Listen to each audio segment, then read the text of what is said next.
All right, welcome to another episode of Groundwork, where we interview the leaders building the most interesting ecosystem companies in the world. I'm your host, Tai Rattigan, and I am really excited to have Eleanor Thompson with me here today. Eleanor, could you maybe start by telling us a little bit about your journey and how you got to where you are today?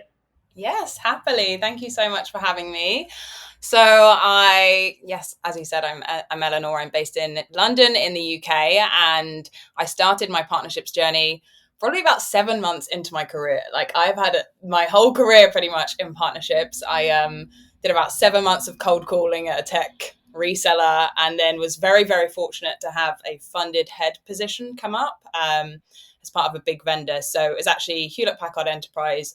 They paid for people to work within one of their biggest resellers, and I was working for that reseller. So I got to manage partnerships both internally within the reseller and then back with the partnerships team at HPE as well. So I think it was a really interesting start into partnerships, and very, very fortunate for me. I'd never even heard of partnerships before that. I didn't know what it was, what it meant. I just knew that was something that I would love. So went into it, did that for about 2.5 years before jumping over to Microsoft into vendor world. I knew at that point I wanted to go into a vendor.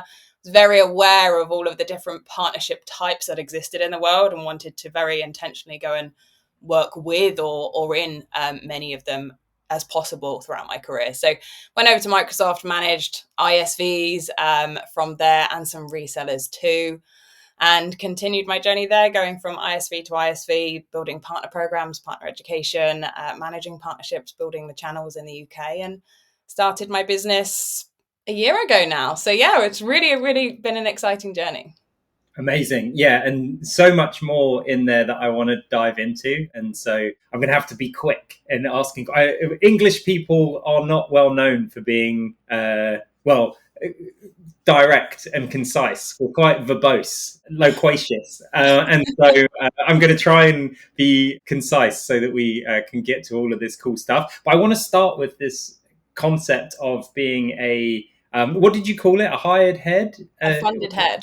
Funded head. So this is fascinating to me because obviously like resellers require a special type of enablement. I think that resellers in general is something that like a lot of modern partnership teams haven't figured out, and then a lot of like kind of historical kind of channel businesses really have figured out, and they know it all, but there's a different set of enablement that's required. But the concept of a funded head where you're literally like paying for someone to work at your reseller is like seems like max enablement, like as much as you possibly can. So like maybe you could tell us a little bit about this role, like how that even worked. And then also if you could tell us a little bit about like your experience like with resellers and tips for people to kind of maybe crawl, walk, run. And if run is like funded head, what's the crawl and the walk? Yeah, absolutely. I think, I worked for one of those big VARs where the salespeople could sell anything. I went in there as a grad and it was cold call, sell anything you possibly can. But we did have some really good relationships with big vendors because we had such a massive reach to market. And I think the big vendors knew that if they wanted to get those salespeople like selling their products and pushing them and supporting the internal teams, they were going to have to put people in like on the ground there. So it was a partially funded role by the vendor and then partially funded by the company that I worked for. And there were more than one of us. Like there were few of us spread across different offices, and the VAR I worked for wasn't enormous at the time, but the vendor saw really, really good value in doing that. And I think it really worked because they had a team that was focused on us at the vendor. And then obviously we had a team within the reseller itself, and we worked together so collaboratively. And it was a very, very good relationship. It meant that we were just constantly on the ground. We were able to travel to different offices. If the salespeople in the office had a question about the vendors themselves, they knew that they could come to us and we'd be sitting in the same sales floor as them. And we could navigate those relationships back with the vendor far easier than 600 salespeople trying to do it. Yeah, so interesting. So you were almost like an interface between HP and Softcat, it sounds like. And so were you doing selling, or was it more like a sales enablement and like and relationship management type role? exactly the second part. So yeah, relationship management and sales enablement. And we would support them to build quotes within HPE's system if we needed to and things like that. But we didn't actually close the deals. We did have a revenue target based on supporting the salespeople to close their deals. Amazing. Yeah, I've never heard of this before, to be honest. And so it's like amazing. This like it makes so much sense. It's like, hey, how do we really have skin in the game in this partnership? And like, let's both put in money to pay for someone to make this successful. It's like makes so much sense. I can't believe I've never heard of it before. I'm sure lots of more experienced people than me are like, "Oh, you're an idiot." Like this is a really common thing, but like to me, this is blowing my mind. I don't think it's that big. Like I think it's big in VAR world. I think if you big resellers, it makes sense because they've got so many different salespeople, and maybe it could become a thing in the bigger SIs and GSIs. But I haven't seen many of these roles since. Yeah, it's fascinating. Like especially with the kind of this growth of like marketplace purchasing and adoption, like almost becoming like the new version of reselling. Like do these types of things start to emerge again? Well, so tell me a little bit more about like how a business like this works, because like you said, there's a ton of sellers out in the market. They can sell a ton of different stuff. Like, how does that work? Are they like cold calling people and just being like, hey, what do you need? And then they have like a menu of things they could possibly sell them? Or like, how does that even work? Yes. So, I mean, this was going back like 7 to 10 years ago now. So I can speak to what it was like for me when I was there, but it may be different today. So absolutely for me, it was going cold call into an account list, and you can sell them anything that they need. You need to discover and find out what they need. And there were so many different things. You kind of knew where to start as a new seller. You would go in with small things. Back then it was, I think my first sale was toner, and it was like £33. And that was like my first little target that I had. And then from there you would be able to find out what people needed, and it might be anything from hardware and laptops to then, security software or whatever it was. But I think, a big vendor like HPE or Microsoft or all of these other vendors that were working, they always had a part to play, because they always knew that most of the customers were going to need something from them at some point. Yeah. And like in a situation like this, how much of a relationship as a seller would you have with your customer? Like, is that something that they're, or like, if there's like more senior roles or whatever within the business as well, like would people then maintain that relationship and go back and say, hey, like what are the other things you need? Or was it more of like a transactional sale, I guess? At that time, yes, I would retain all of the customers that I had. So I would do the cold calling, I would do the initial selling, and then I would retain those customers as well. The people that had been there a long time had a small group of customers that they sold to, that they spoke to on a daily basis, that they were providing. And they were like, these big enterprise customers. Once you've got a good amount of those, then you go into more of an account management role where they're your big focus. But as a new person, you're trying to do both. You're bringing in new business all the time, and then you're trying to maintain the business that you've got and reaching out and seeing what they need to. Yeah, and then last question on that. I could ask you 1,000 questions about this. Honestly, this episode could just be on this subject because I'm just so interested in it. But I think other people want to listen to more stuff. So with HPE and your team, I'm assuming that HPE have UK-based salespeople on the ground as well. Like, how did you run into like channel conflict, or where customers were like, shouldn't we just buy this from HP directly? Or like, how did that work? Very rarely back then. I think they were very heavily partner focused. I don't know about today, but it was very partner focused then. And for, hardware pieces, you would be, and that came off, a different part of HP at that point, but you would be selling on a multiple tier basis. You would be, selling through a distributor and then through the reseller. But for HPE, no, it was largely as they were very channel focused, and that meant that we didn't run into that very often. On the big enterprise accounts, they would work together really collaboratively on the account. Interesting. Yeah, it makes a ton of sense. I mean, like if a company like Softcat already has a ton of established relationships with companies, and also you don't want to open a big sales team in the UK as a US based business, it makes a bunch of sense on both fronts to be able to kind of tap into the market. Absolutely. I think those big VARs are amazing for market reach. They have so many relationships with incredible businesses. But that means that managing a partner like that is a big lift for a company, because you have to put in what you're going to get out, and that's a big investment from a company from a management perspective.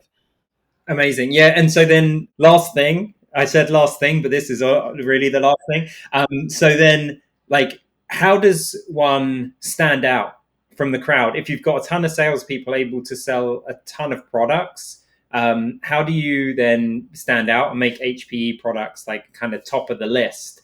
Especially if you're a product that maybe is more confusing than toner to sell.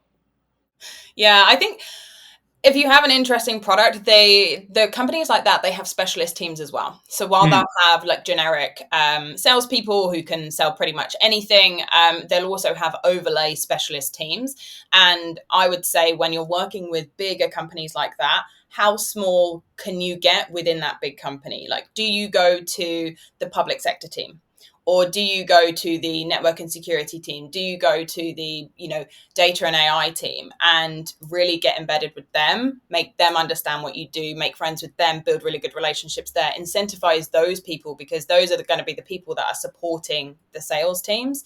I think if you go en masse to hundreds of salespeople, you're just going to be enabling over and over and over again. And by the time you finish, you've got to go back to the start. Whereas if you pick a smaller niche within that business to really educate, really build substantial relationships with, then they're going to help disperse that for you.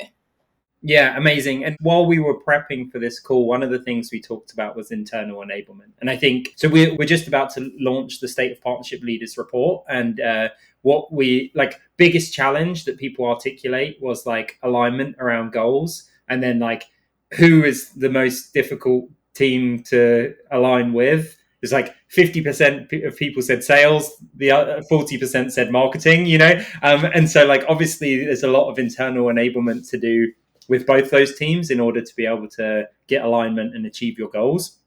I'm interested because I imagine you're doing a lot of that, both in your role as the funded head, but then also sounds like at Blue Prism as well. Like, I would love to hear, maybe you could give an example of where you've been successful in enabling people internally, and then also like, I think maybe some tactics and tips that people could kind of take from this to try and implement on their side. Yeah, internal enablement, it comes up time and time again. And I think as a partner manager, and as a partnerships expert and people that have been in this industry for a long time, you can forget that the language that you know and the things that you talk about day in, day out are just not widely known by other people. Yeah. You only have to walk up to someone in the street and try and explain what you do to them. And they're like, what?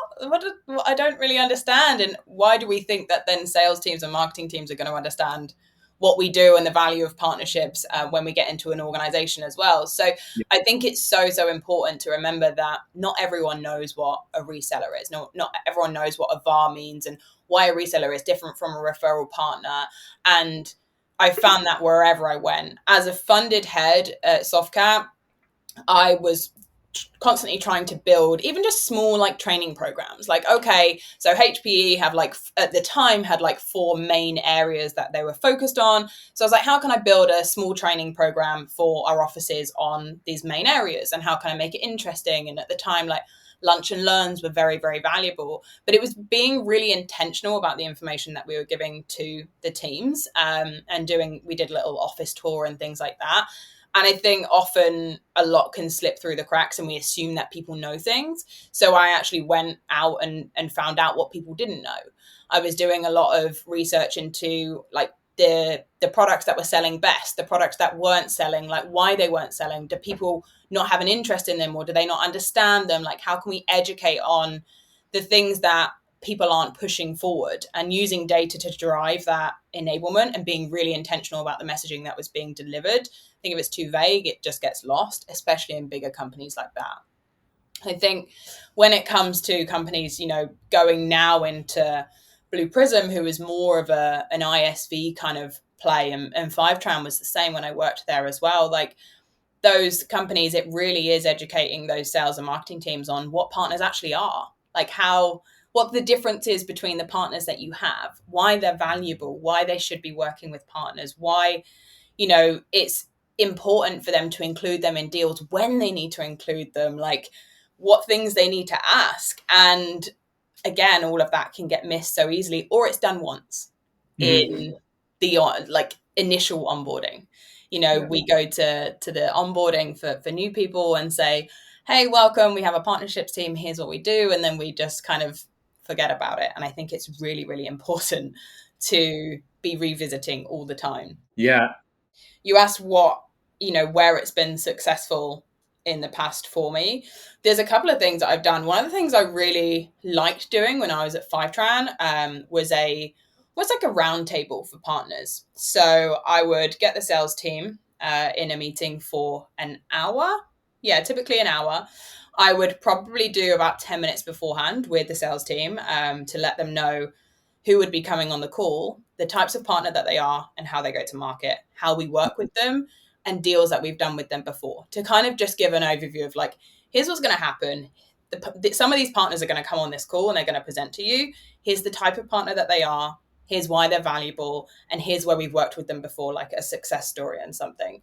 And then I would invite partners to come on and do a 10-minute, almost like speed pitch round. So partners would come on and present to them as to why they're special, like how they go to market, what makes them amazing, deals that they've done before, success stories, like everything that I'd kind of overviewed, but like individually to that specific partner. So it added context. It allowed the sales team to really get to know our partners, understand why they're different, why they're special, how they go to market, and what we've been doing with them. So they constantly had it in mind. They knew that, if a deal came up for them, okay, that partner that presented to me in that like round table, in that pitch round, I know that they're good at this. I know that they've done this before. I know I can bring them in here. And I was really impressed by them on that pitch round. That really worked. And I did that once a quarter. Amazing. Yeah. And I have, again, so many questions on this, but whose job is it to do that? Is it the job of the partner leader or the whole partnerships team, or should you have like a partner enablement person for internal enablement as well, or like in like an ideal scenario, who should be doing this stuff? In an ideal scenario, I think it depends on the company size and the resources that you have. I think, when I've managed partner programs before, global partner programs, and that kind of stuff ended up falling within my remit. But then you work quite closely with the in-region partner managers. I think it's important, no matter who takes it, that the in-region partner managers are involved. Because they're the ones that are managing those relationships. They're the ones that are going to be there on the ground. And you want the salespeople to feel like they can go to the partner managers to say like, hey, I've got this opportunity. I know you introduced me to that partner, or I know you have a good relationship with that partner, and can you help me out? I think it's important for them to be involved. I've always driven it as a partner manager. That's always, fallen under my responsibility. But that I don't think it would be a bad thing to have partner enablement within maybe an internal enablement team. Yeah. And so then like, how do you think about this is obviously going to be really rough, like approximate, but like how do you think about the split of time between partner focused activities and enablement for internal teams? And obviously the example that you provided is also perfect already, because there's not a trade-off between the two, because like the partners are involved in the internal enablement, so it's already pretty genius. But like, yeah, how do you think about that time percentage split? Or is it like, hey, you need to be 100% on your partners but bring them into the internal enablement? No, I don't think it's 100% on partners. I think people don't pay enough attention to internal enablement and internal teams. And I think it can come from a multitude of different places, I will say. I don't think it's a case of just, setting aside a few hours a week to train your internal teams. I think it comes from a variety of places. So it's making sure that the partner teams have a slot on the internal all hands or in the sales meetings every week. And actually not just going there to be passive and listen to the deals that are flowing through, but to present on a partnership deal that has closed. And that's enablement that doesn't feel like enablement. It's shouting about a success story. It's talking about and saying like, okay, so this partner was able to bring us this opportunity. They worked with this salesperson. You shout out that salesperson. You say congratulations to them. You talk about the partner and what they were able to add to that deal in that time. And that is, educating everyone on partner's value. So that could be a way of doing partner enablement other than just constantly saying, these are different types of partners and here's how we work with them. So I think in terms of percentage split, like I'd instinctively say around 25% should be on internal enablement and then 75 on working with partners. I think any less and, your partners aren't going to have a great relationship with your sales teams. Mm-hmm. Yeah, that's a really good call out, and I really like what you said about like celebrating wins. Using the enablement that doesn't feel like enablement. Basically like celebrating a deal that closed with a partner or whatever else, but like celebrating the AE. So it's like, like shout out to this person or whatever, but really you're telling the story of how that deal closed, and you're training everyone, but like you're doing it in a way where it feels like you're just kind of celebrating the person. And then obviously, because all salespeople are all competitive, they're like, oh, well, I want that to be me next time. I'm going to go and do this thing. So it's very smart. Yeah, you can drop in things as well that are, so when you're talking about the win, you could say like, this was a resale deal and this is what a resale deal means, or this is a referral deal. And that means that, we're closing directly with a customer. We're going to give a commission to the partner or whatever. Like you can add in those points of enablement to just drive them through again and again so that people are hearing them, because some people don't listen on all hands. They'll just mute it. So you want to constantly get those things in there. Yeah. And so that I want to kind of workshop something with you because in the partnership leaders community this week, someone had a really great question where they were like, hey, one of our AEs connected with one of our partners and asked for an intro into one of their customers, and the partner made the intro. Already amazing, right? So there's some good enablement that's happening here. This is kind of like best case scenario. But the VP of sales is saying, hey, that shouldn't be considered a partnership deal because the AE proactively did the outreach to the partner.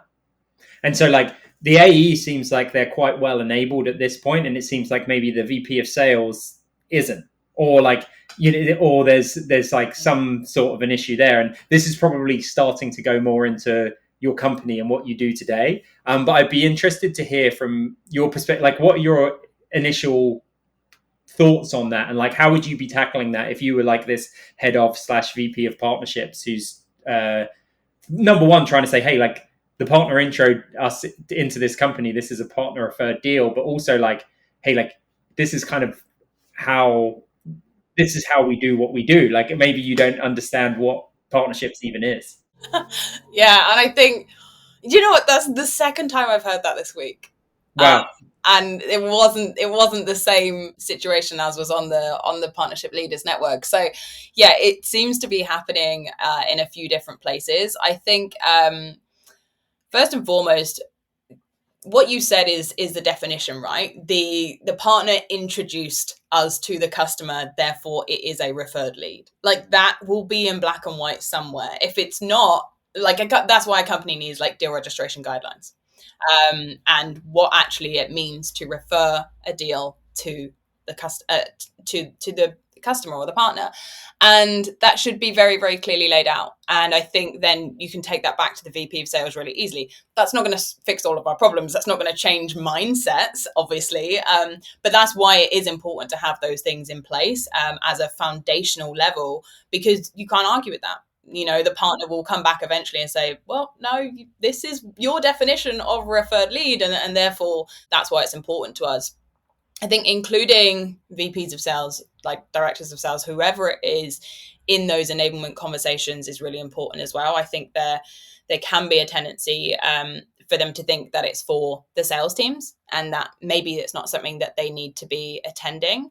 Hopefully they have a counterpart in partnerships as well who can support with those conversations and take that enablement into a more of an exact level meeting as well. Like there is no reason why the examples that I used, or, you know, people that partner managers on the ground doing that, talking about partner wins and the enablements and everything that the partner manager does with the sales team, there's no reason that a VP of alliances or a CPO can't go and have those similar conversations at those exact levels as well and drop in those pieces of enablement there. I think we can quite often focus on the IC level teams. They're the ones that are working with the partners day to day, and miss out the leadership teams. And especially if new leaders come in, like, we should be looking at those new leaders straight away and thinking, how do they perceive partners? Do they have experience with partners? Do they know what partnerships do? Do they know the value of those partnerships to our business? And then that comes to, you know, what data do you have as an organization to prove to that new person that's coming in that partnerships are impactful to your business? Like, can you take a business case to them and say, we've been working with partners for X amount of time. They've, you know, brought in X amount of revenue for us. They've influenced X amount of deals, brought in X amount of referred leads, all of that stuff. Your partnerships team unit, whatever level, should know that and be able to discuss that with senior people coming in, because I think we take for granted often that because we've done a good job with the sales team, that the leaders are just going to get it. Yeah, no, I love that. And like, number one, we should have like a crystal clear, this means this in the like attribution process or whatever.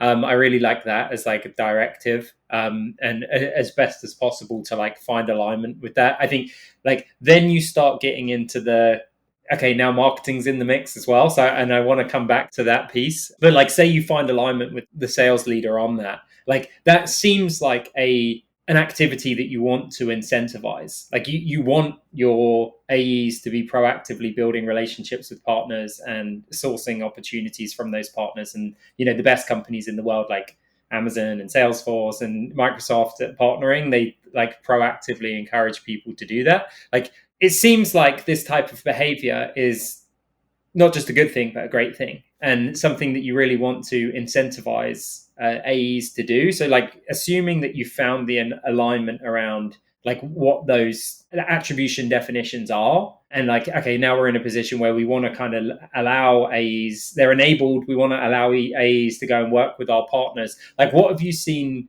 people do to encourage that type of behavior, and like even incentivize AEs to go and work with partners proactively to source revenue? Yeah, I think where I've seen it work really well is kind of getting in there early with the more junior salespeople. And, you know, when they're coming in and they're hungry for leads and opportunities, and they want to close as many deals as possible, it's like really articulating the value of partnerships to them, getting them building relationships individually, and working really closely with them to support them to do that.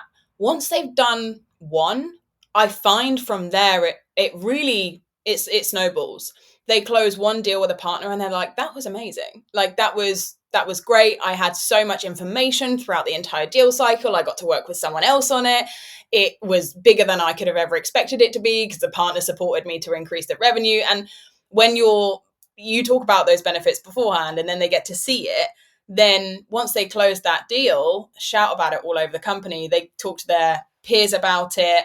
They have been, you know, now known to close a big deal as a new salesperson. And from then on, I think they find it far easier to work with partners once they've done it once. I think there is an element of hand-holding initially and working really closely with a few people within the sales team. I think as a partner manager, you've got to place bets and think, okay, who can I work with here that is going to be able to do this, that I can support to do this, and then they will be your biggest advocates within their own teams, because you can't be there all the time. As a partner manager, you're going to be working with so many different salespeople. So who can you work with? And I find more junior salespeople or people that are newer to the company are far easier to do it with, because you're not trying to break any ways of working. You're not trying to teach them anything like brand new. They're already learning loads of new stuff. So just include partnerships with that, rather than going to someone that's been at the company, 2 years and trying to change their way of working. It's not to say it can't be done. It absolutely can be. But I think you're going to have some quicker wins by going with more junior people. Amazing. Yeah. And so inevitably, with that whole attribution conversation, this is when marketing comes into the mix. And 40% of respondents to our report basically said that marketing was their biggest challenge when it came to alignment. And there is, I think the attribution stuff is really tricky because it does pit the two teams together. Or often, it's not just partnerships and marketing. It's like if the sales team have an outbound goal, and then they're like, this did not come from marketing. This was my outbound sourced opportunity. And they're like, they're going into Salesforce and they're changing stuff, and it becomes like a really adversarial relationship really quickly. I've seen it at every company I've worked at, basically, where AEs will get furious if something is marked as like a marketing lead when it's something that they believe that they outbounded.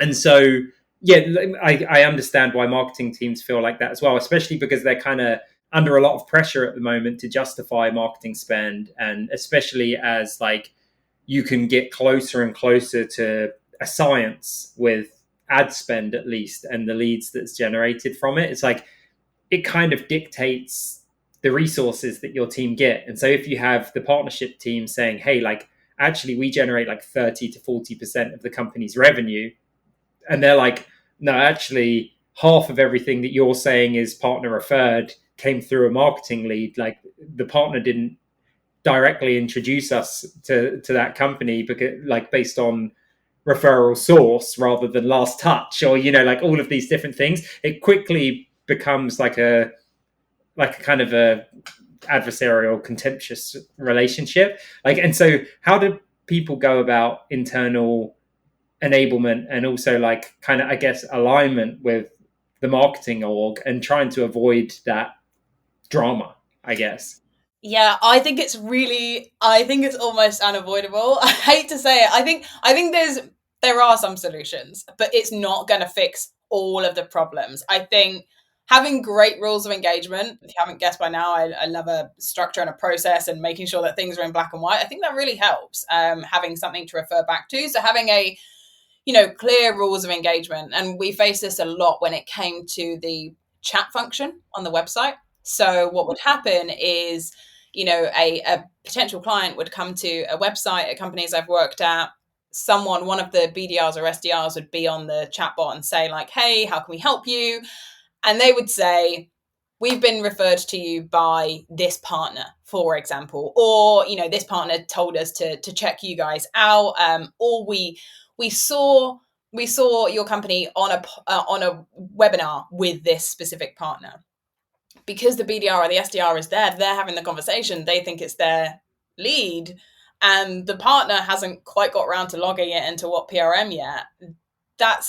It's really difficult. And I think one of the rules of engagement I would always set in companies is like, if a partner is mentioned, it's a partner deal. And if a partner is mentioned, you speak to the partner team immediately. You don't create your own lead within Salesforce and do whatever. You pass it off to the partner team straight away. So you're not working on it. You're not wasting time and resources on it. You're just passing it off straight away to say, you need to speak to the partnerships team and let them handle it from there.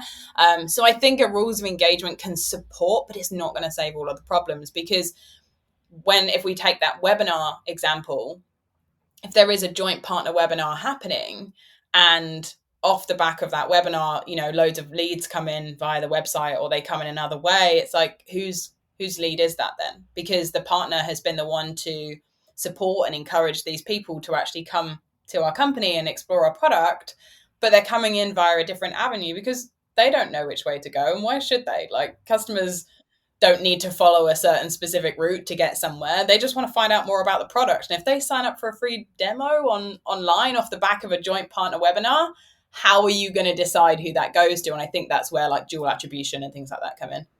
Yeah, and so the thing that's I mean, we ran into this when I was in every single partner team I've ever run.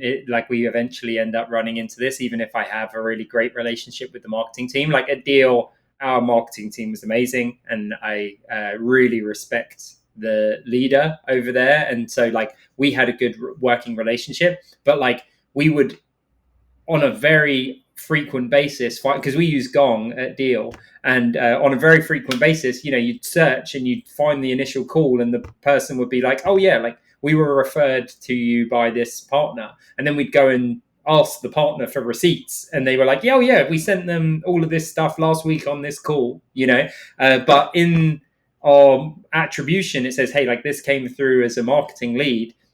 And so you're basically taking that away from the marketing team, right? Their metrics. And like they report differently to how we report, because they're reporting on lead source and we're reporting on like opportunity source maybe. And so like that, it becomes a real challenge when, especially at Deal, we're generating like thousands of opportunities. So like if we come and say, hey, like actually like this, even though the marketing team is generating 10,000 opportunities, like if we come and say, hey, 10% of that is now ours, not yours. And like you spent, I don't know, like $150,000 on ad spend, and like that was attributed to that previously that now is like wasted. It becomes a challenge, right? And so like, how do you kind of broach that situation? Yeah, I think it's get it. I mean, if you can find a way to broach that as early as possible, I think it's really key. And I think that comes down to some of the enablement to your partners as well, because I've seen in a partnership leaders report that you've done before that the commissions are not what drives behavior as much. Yeah. And I think that that's what goes into some of this play, right? Especially when working with, I know, for example, working with consultancies, working with SIs, they're not incentivized by the commission as much. So why would they log a deal really quickly? It's not within them to say like, oh my God, we have to log this deal immediately. Otherwise we're not going to get our commission, or it's going to go to the marketing team within that company or something. Like that's just not the behavior that they have, because that's not how they're incentivized. So I think educating the partners on, okay, while it's not your main driver and while it's not really, key for you, do get those deals logged as early as possible. Otherwise, our internal teams might reach out to them directly. We want to give you the opportunity to do that. Explain to them why it's important. Above and beyond just the referral commission that they're going to get, it's actually the customer's experience of working with us and working with you is going to be so much better, because there's going to be no confusion about who is working with them, who is managing the opportunity, who's going to support them to close it, or anything like that. Actually educating partners on why it's important, because I think a lot of partners can just assume, oh, I just need to log this deal to get my commission, therefore I can log it whenever. Yeah, or like you said, we in the State of Partnership Leaders report, we asked about this, and 72% of people said that their partners think that referral commissions is a nice to have. Yeah. And like my experience has been, especially with services companies, that like they don't want the commission. So like like it's just a hassle to log something in a portal, and most of the time they're like, hey, we sent them to your website, like what more could you ask for? Like we went and like presented your product to them, and we sent them to your website, and like if they're interested, they're going to let us know, and we're going to introduce you.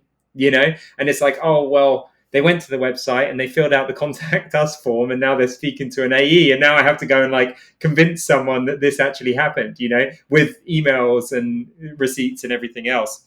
So like ultimately this kind of then brings in what we were talking about on the prep call around like founders, CEOs, the executive team, because like at this point you can't go and hash this out with the marketing team, I don't think, realistically, like or with the sales team. It's like, hey, as a company we need to agree on what the attribution is, and like how we do it, and like what we are going to count and what we're not going to count, and then we have to like set goals based on that, and know that, hey, if we're not going to count these as partner deals, and it's like half of our partner deals are this, then we probably need to reduce our quota by half, and so that conversation needs to happen at the executive level. And so I'd love to talk about, because I know you spend a lot of time with CEOs and founders of companies, like what's the approach that people should be taking to like not just talk about attribution with the executive leadership team, but even like be in a position where you're not just showing up out of the blue to talk about partnership stuff. We've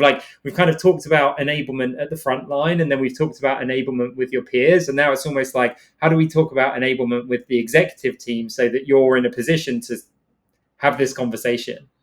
Yeah, absolutely. I think that I mean, get that in as early as possible. Hopefully the exec team have an understanding of partnerships. As you know, I do speak to a lot of founders and CEOs because we predominantly work with startups and scale ups, and I try and implement a lot of these processes really early. The rules of engagement, the deal registration guidelines, all of those things, and these founders and CEOs are like, we don't need that yet. We only have like X amount of partners. We can surely do that at a later point. And I always try and get it in as early as possible because we face these problems far quicker than we think. The dual attribution, the channel conflict, two partners bringing the same lead, the partner saying that it's referred, and the internal team saying, well, we asked them for it. All of these things will come up so quickly, especially in an early partnerships journey, because it's new to people. So I think having those conversations early, getting those processes and structures in place early, so important. And then it's making sure that making sure that you've got exec level support for that. I think that's really hard. When companies say to me, we know that partnerships are important. We just don't really get why. I try and educate that exec team before we even get started. Because otherwise you're going to build something, you're going to roll something out, and it's not going to get the support of the C-suite. And then that it just makes it very, very difficult to continue moving forward. And when you have problems like this at a later stage, going back to them is going to be even more challenging.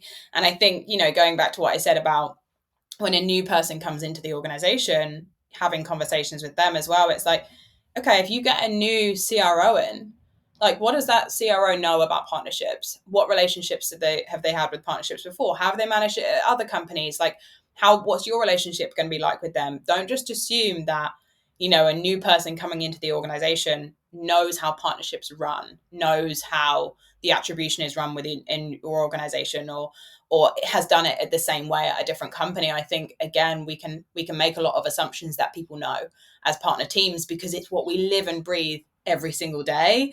But actually outside of that, they might not. So it's making sure that anyone new that's coming into the organization, no matter what level, whether they're on the board, whether it's C-suite, whether they're, director, IC level, like, what do they know about partnerships? Do they understand it? Do they understand how it works in this organization? How can they support you and add value? And they might be able to bring their own way. You could hire a new, revenue or senior growth person or whatever, and they might have a great way to manage that, dual attribution issue. So getting them involved early, really important. Yeah, interesting. And so, at least what I've observed is there's kind of with most partnership leaders, and also again this showed up in our State of Partnership Leaders report, where the executive leadership team, partnerships are complicated, right? And so what happens most of the time is that the CEO or whoever has identified that there's a partnerships opportunity for them, and also they've said, hey, this is too complicated for me to be doing myself, and so it's not even that it's necessarily resource intensive to start with. It's more just hey, there's a lot of moving pieces, and I'm focused on our product roadmap and vision and the CEO job, and so we're going to hire someone to figure these complex things out, and it's kind of it's, in my opinion, the most complex problem to solve for a company. And so it's the one that's easiest to say, we're going to hire a really smart person and just leave it to them rather than try and get involved in it too much. And then what I experience with that is often these partnerships people are a head of type role, or a senior IC, head of, maybe sometimes a VP, but they don't, so they're left to do their thing, but they don't know how to build a budget. Yeah. And they don't know how to build a hiring plan, and they don't really know how to put together their vision and strategy and set goals that they can achieve that are the business cares about, right? And so you kind of have a situation where even if the CEO, if the VP of sales was in that position and couldn't put those things together, either they'd get fired pretty quickly, or someone would be hey, we are going to drag you through this process so that you know how to do it. But partnerships, because it's kind of on an island, that person doesn't get dragged through the process. And what you find is that partnerships teams just stay really small and don't have any training and don't have any resources, and don't have any tools or technology, because like, and I put this on the partnership leader, to be honest, rather than the CEO, they're not going and advocating for that budget and headcount and everything else because they don't know how to. They're more so just being like, hey, like, we don't get all of this stuff and everyone else gets all this stuff.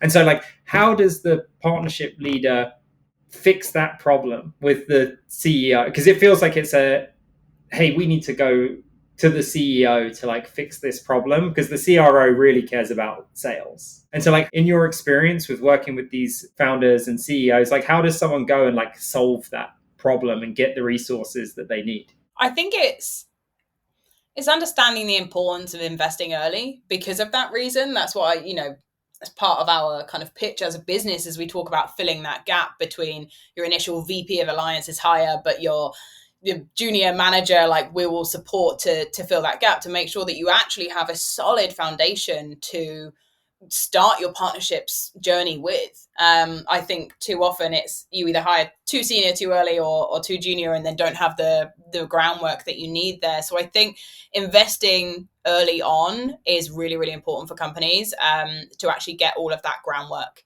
in.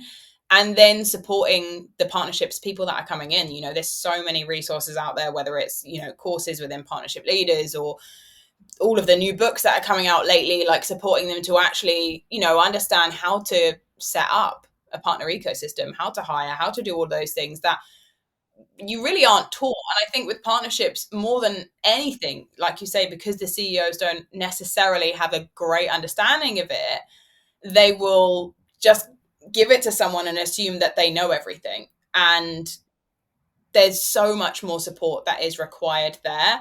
And I think even like competency tracks and education and, leadership and management training for partnership leaders is so lacking. Yeah.